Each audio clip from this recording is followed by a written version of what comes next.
Kwana amene mwangobadwa kumene komanso inu akuluakulu amene mudakali m'malawi muno koma mudakalibe ogona kumaso kwanu simunapukutebe pakana lero. Kuno ndi ku Malawi, dziko looneka ngati laling'ono koma zochitika zake mkatimo ndi zazikulu kuposanso ku America. Dziko looneka losauka koma atsogoleri ake ukawafufuza ali ndi chuma chopsa koma chokuba. Dziko lomvetsa chisoni limene limalamulidwa ndi mamafiya. Kulibeko zokuti uyu ndi mbusa ayi, kulibeko zokuti uyu anaphunzira kwambiri ayi. Onse ophunzira makamaka amatenganso anthu a Malawimo ngati zisiru kuti samaganiza. Usamuone atavala ndithu jekete ya white kapena kolala ya white ndikumanena kuti upulumuka, ndalama zipulumuka ayi. Kunoko ndi ku Malawi kumene kumachitika zinthu zoopsa kwambiri. Kaziko kamene kamatchedwa Malawi kapena kumasulira kwake muchichewa tinene kuti kutentha. Kuno ndi kotentha basi, kaziko kotentha kotchedwa kotentha ku Malawi. Ndipo dziko linolo silizasintha pokhapokhapo miracle izachitike. Pomafika mawa lino loweruka ndiye kuti tikwanisa 7 days 1 week chitulukireni ripoti lija la kuchikangawa limene likunena za imfa ya Saulos Chilima, vice president wa dziko la Malawi, amene ndi anthu ena 8 anamwalira mu ngozi ya ndege. Ndipo Amalawi akhala akufunafuna chilungamo mpaka lero sichikuziwika. Tikunena pano mawa lino ndi 1 week ripoti chitulukireni, koma tikunena pano ripoti lija chitulukireni lili ndi amene analitulusawo. Kuchalichi kulibe, mabishopu alibe, ku parliament kulibe, dziko loselo la Malawi anthu kapena PDF alibe. Chimene akuziwa makomishonawo ataona kuti apanga blanda ndiye athamangano sipano ndikumakachita ma correction. Ndiye funso nkumafunsa kuti kodi ngati mukuchita correction kunena kuti Amalawi tikufuna tichite clarify kunena kuti sitinanene kuti anthu aja anamwalira ali mwamba ayi, anamwalira pamene anafikapo. Ndiye chabwino popeza pati magazi kunalibeko, anthu mikozo kunalibeko, magazi ndi mikozo zinalowa pansi.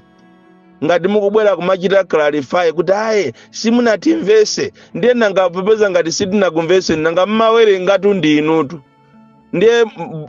ujeni blanda yachitika pakuwerengapo popeza olemba ndinu mmene mmalemba ife kunalibe. Ndiye mukubwera ndikumachita clarify, ndipo mpaka leroli ripotiro palibe amene ali nalo, chifukwa ripotiro linali la ifeyo a Malawi. Munayenera mutipase ife,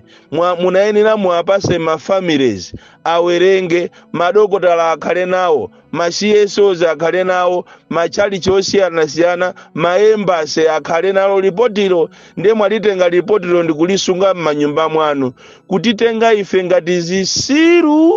kapena ndani.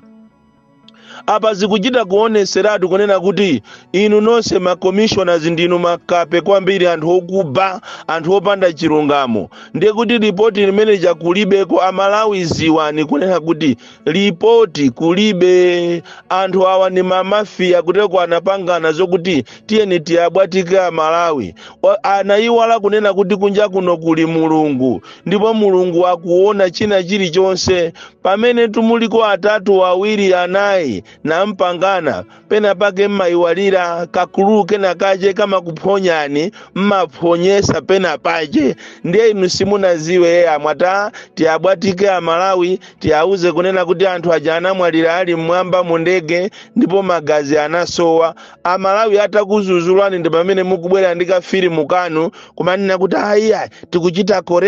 tikuchita correct clarify, anthu aja anamwalira atafika pompo. Inu zisiru kwambiri, inu ndinu agalu anthu a sataniki ndiyetu munyatu chifukwa ifeyo amalawi pakale manomba tinasukusula tikutha kuwerenga bwinobwino mmaona ngati ndi ife amalawi ya nthawi ya weresike amene sitiganiza konse mukuona ngati ndife zisiru zanu ripoti limene janilofunikira kuti amalawi aliyense awerenge chifukwa munagwirisira ntchito taxpayers money aliyense aliwerenge ripoti aone kodi mafunso amene ali nawo akuyankhidwa kapena sakuyankhidwa sizotenga ripoti ndikulibisa ngati kapena ripoti londera amanu ndipo amene mukafufuza mafufuzira azimanuwo kapena azibambo wanu kapena azilongo wanu kapena aziphwanu ndalama zimene mwanyindula zija ndalama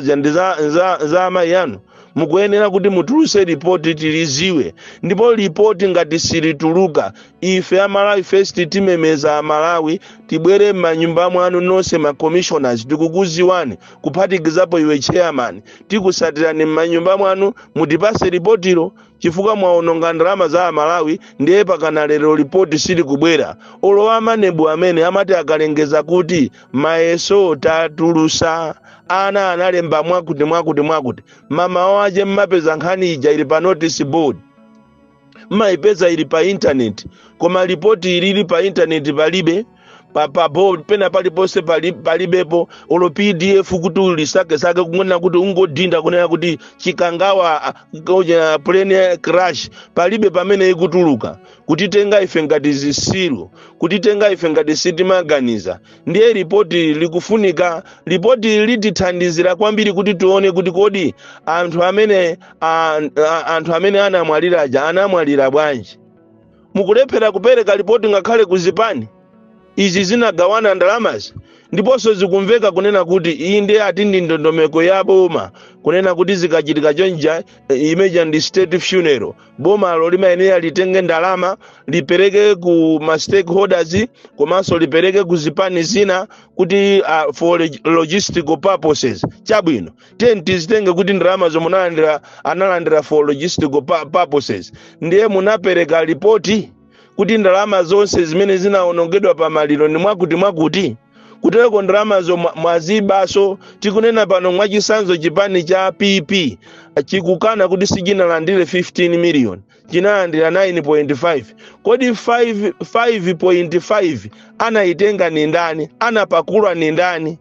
pakuyenera kuti apolisi amange munthu amene chifukwa chowaba taxpayers money lero simukupanga zimenezo chifukwa chani Malawi akuyenera aziwe 5.5 million inabedwa ya PP ndipo ujene kalaire wachita kukana mparliament kunena kuti ife sitinalandire zimenezozo ndiye ndalamazo watenga ndi ndani wazipakulako ni ndani ndalamazo ndalama zotisiza munthu ndizaboma za Malawi anthu osauka kumuzi amene anawo alibe chakudya amene akulephera kupita ku sukulu amene alibe fetereza amene misewu ndiyonongeka kwambiri misewu ndiyonongeka koma Mungu oba ndalama ndikumana mangati mukupanga zitukuko ndiye ripoti limeja likufunikira kuti aliyense aliziwe munenenso pamaliro paja kuti ndalama zimene zinaonongeka ndi zingati kodi 1.5 billion ikumvekayi inaonongeka how inachitika chani munagula chani ndi chani ndipo umboni yache ndi uti malisiti ndi ati ena amalandira ndalama koma chipani chawo amaenda okha munthu yokuchipani kwa aliko yekha amene ndikukalandira mwina 10 million ndikukalandira 18 million kugawana ndalama munthu muchipani mwalimo yekha ndiye tikufuna tiziwe ifeyo amene anyake ya ndalama kuti ndalama zimunazigawana bwanji yes it is a requirement a state funeral chifukwa ndafusa muzipani zambiri zulo nimayimba mafoni ndayimba mafoni ine kuti ndiziwe ngati nzika ya Malawi kunena kuti kodi ndalama zimene mukagawana magawana izona iniyo mmene ndikukuziwirani iniyo mungatenga ndalama masamuli nazo ndi pamene ambiri amandiuza kuti ayi ndi requirement mwanawe requirement ndi state funeral olo nthawi ija ya malemu Efero Mutalika maliro anakafika pakana kunzuzu zonse zija mazipani zosiyana zinkapita chimodzimodzinso maliro a bingu anthuso ankapita malo osiyanasiyana logistically boma linachita provide chifukwa osapanga zimenezo tiyerekeze kuti maliro ngati a bingu amuthalika ndiye kuti zikati zisachitike zimenezo president amene analipo nthawi imeneyo akanapangidwa accused kwambiri. Izo ndizomveka, koma ndalama zaenda bwanji? Ndalama zaenda bwanji 1.5 billion ndi ndalama zambiri kwa basi. Ndiye tikufuna tiziwe lero ndi ripoti ndiri siri kutuluka mwalisunga kuteko mukulichita edit ripotiro ku Malawi kuli mafia Malawi olo zisankho izizi zikubwerazi simwaona Malawi mafigures amene atulukira mafigures amene aja onama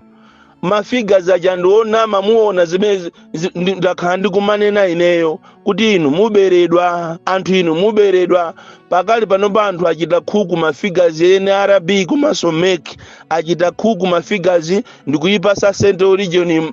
manambala phwi aziona ngati anthu alembesa mukapanga kafukufuku anu mpeza kuti anthu sanalembese. That is why pakufunikira inu a opposition musagone pabwere ma auditors mukaloye ma computer muonemo kuti anthu ndi akwanadi chochija lilongo yalembesadi 3 chakuti miliyoni nanga kwina koseko popeza anthu sanalembese olo muti achina Brian Bandaja kaya babeza MBC ndi ujeni TV komanso wireless ya anthu andale makape amene ankaoneka nthawi imene kuti akufuna azimirira a Malawi lero akupanga za MCP zisiru anthu ena aja akulu a imvi zawo kaya amaopa kumangidwa lero alivyende ati kumapanga ati program ati timvese za uchisiru zeni kutitenga ifeyo ngati makape kutitenga ife a Malawi ngati osaphunzira olo mutapanga mujene ma program mufuse ma phone in program mupeza kuti 3/4 ya Malawi sanalembese chisankho ichi ndiye 3 chakuti miliyoni mukunenayo alembesa ndi zizukulu za alongwako alembesa ndi zizukulu za amako uchisiru ife sitimafuna ku Malawi kuno kwayi ndipo ngati mmatola anthu muziatola omwewo ife ndiye tikubandulani munomo muno izafikapo siku linayo bandulana kubandulana tizabandulana osamalitenga ziko lingati ndilanu ndiye pano tikufuna report ma commissioners mwa jandalama mwa bandalama za Malawi tikufuna report libwere within 2 days ngati report silituluka ife tichita